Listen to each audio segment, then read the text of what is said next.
Hello everyone. Today in this video, I'm going to show you how to upload videos to YouTube with N8N. Let's get started. Open up N8N and log into your account. Once done, click on this Create Workflow option here.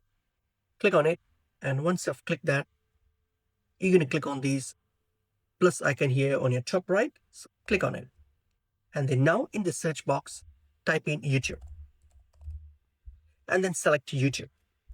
And here, under the actions list here, choose upload a video. So we're going to upload a video. So try and look for upload a video, which is here. Click on upload a video.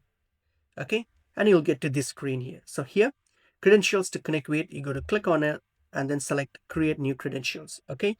And then what we're going to do, you're going to log in with your Google account or for your YouTube once prompted, and then plug in these client ID and client details here. Just do that. Okay. Once that's done, hit on save.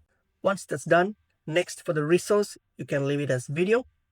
And then for the operation here, we're going to select upload a video because in this case, you're going to upload a video. Select upload a video and then give a title for the video. Okay. And then once that's done, the region code, you can select your region code. So just do that. And then now here, you can input this binary data or leave it as it is, all those information. And once that's done, hit on execute step. Once done, hit on back to Canva, and here it's now connected. You can click on execute workflow to test your connection. And that's basically pretty much it is.